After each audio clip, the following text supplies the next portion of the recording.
One guy that's developing quite the resume, that's a dude that we love talking about here on Locked On Sooners. We're going to discuss Jayden Jackson coming up next.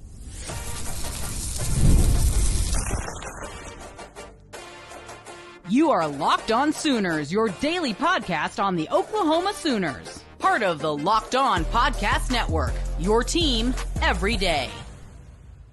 And again, thank you for making Locked On Sooners your first listen every single day. Shout out to all the everydayers out there for tuning in. And Jayden Jackson, man, the dude had himself a game against South Carolina, arguably the best game of his young career.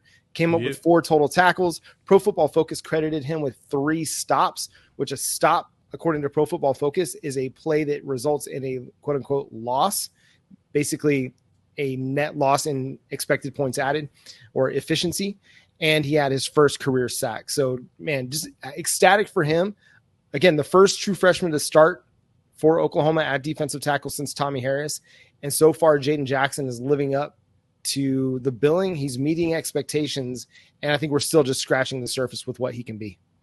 Yeah, he's actually balling out. I think it's the best part about seeing this is, first true freshman get that start. And since Tommie Harris, and he's out here showing out. He got the grade was 75.2 last week as the highest graded true freshman defensive tackle, which I'm not sure how many there are playing right now, but if anything, he is showing out. And I think he's going to be the main anchor for this defensive line. It's fun watching him. And as well as in that South Carolina game, you got to see some David Stone play right next to him. They're going to be a force because when I saw Stone almost take Lenore Sellers' head off, but luckily Lenore Sellers pulled some Superman move and collapsed, and then Stone flew over his head, but Grayson Halton kept the play going. I was like, all right, we got ourselves a very rambunctious defensive line that's going to be really causing problems here in the SEC. I mean, this is something that we honestly could not say that we've had in a long time. It's wild. And I'm excited that one side of the ball truly is flourishing. Mm-hmm. Once we get the other side, honestly, just to be in the middle and just killing clock, we got an opportunity of being a problem. And that's really all we're asking for. This defense is really showing out.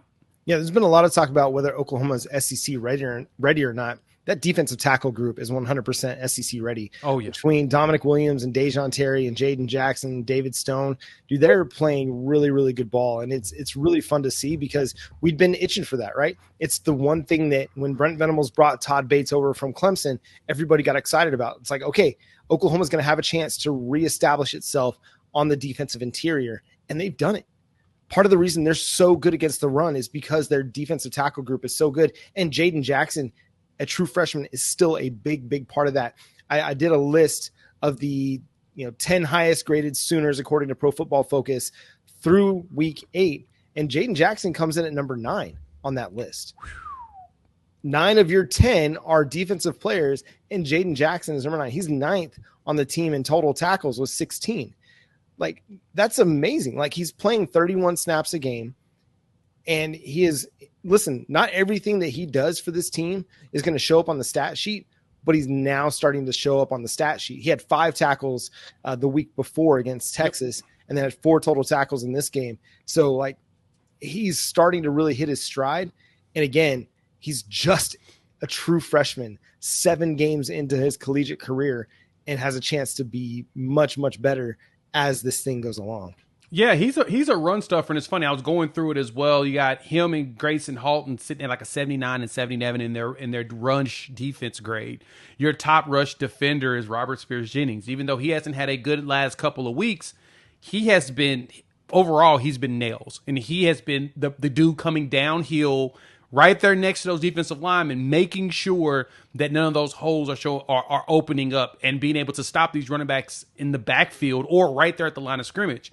Teams have been struggling to run against us. I mean, we've only had one game where we truly struggled to stop the run, and it just felt like we just were completely off in that entire game, coming off a bye week, which is even more weird. But what's crazy is Robert Spears-Jennings, Danny Stutzman, Lewis Carter, Kendall Dobie. I feel so bad for losing him. I hate it. Jayden Jackson, Grayson Halton. Yeah, Dominic Williams, Dejon Terry, and rounding out number 10 is Samuel Masigo at 75. They're grading out great on the rush defense. And I expect this to continue to carry over week. Right now, John, this is what I want to see how good this defense truly is, because usually around this point is where we start to let up on the defensive side. We start to kind of teeter over. Now it's time to see if that competitive depth is truly there. If we can rotate down even deeper and start playing a little bit of the younger guys, even though they're not as experienced, but we can get them out there to where they can go get some run and actually be sustainable. It's not we bring in some guys and there's a drop off. I don't feel like we'll have that problem now because we've actually got a nice deep rotation, but we're at that part of the season now. We got to prove ourselves and show teams. This Ole Miss game, to me, is going to be the biggest showing for this defense. If we go out there and cause them big problems and the offense is competent, the defense is going to look good. Let's just say that. Yeah, I mean, I think there's a case to be made that this might be the best offense that you've seen this year. I mean, Texas is right there, but Ole Miss might be a little bit better because, the only reason I say that is because Quinn Ewers was coming off the abdominal strain his first game back. Obviously, he wasn't as good as Quinn Ewers can be. And so I think, you could look at this Ole Miss team and you're like, that might be the best offense that they've faced so far. It's a really, really good team with a really dynamic pass catcher in Trey Harris, a really good quarterback in Jackson Dart that he can air it out. He can run well. He can do a lot of really good things for you. So it is going to be a big, big test. I'm excited to see how these true freshmen continue to hold up, because you look at right now with Pro Football Focus, who's their highest graded defender right now? True freshman cornerback Eli Bowen. Yep. A dude that just continues to get more and more snaps all the time. And so it's really exciting that you have these true freshmen that are forcing themselves on the field because of their level of play. And that's not even the depth or the amount of talent that they have, because we still haven't really even seen a full run from Reggie Powers or Michael Boganowski or Jaden Hardy or Danny Okoye or Nigel Smith or Wyatt Gilmore or David Stone. I mean, David Stone just had 10 snaps in the game against South Carolina and looked really good. And so that 2024 group of defenders, there's a lot more coming. Yeah. Oh, no, there is. And that's the best part is this defense year over year should be even better. So I know that with Danny Stutzman, who's, our drill sergeant, our leader, Billy Bowman, who leads the team in snaps at 447, the expectation is this is going to be where the peak of the Brent Venables defense. And to be honest, I think this is just scratching the surface. I think the defense is going to do nothing but continue to elevate, especially as they add more and more players that are really built for this defense. We brought in some transfers and we brought in some young recruits. Now they're starting to get that experience in the system. We all know once you get about 3 years into the Brent Venables system, you're really good. And Eli Bowen is kind of defying that. And for him, it's that coverage. It's his ability to play coverage against these wide receivers. I mean, he's got a 79 grade, 79.2 to be exact in coverage. He's causing problems for people to try to pass in his direction, even at his size. And he has like an 85 on the run defense grade. Yeah. He likes to hit people. I love watching him defend the run. It's awesome. That's the crazy part is he understands where it's going. He breaks off of the wide receiver and boom, he's back there in the backfield on those swing passes, on screens. He's ready for any of the short passes. He knows he has a good eye for the ball and sense of where the ball's going. So Eli Bowen's going to be great. I'm going to be honest. I'm ready to see what Malik Hawkins is going to look like too at 6'1". I've seen him play in high school, and I'm like, he might be another ball hawker similar to Eli. You may have some of these younger brothers come in and start taking people's spots. Yeah, if there's going to be one question going into next year with this defense, it's going to be about leadership.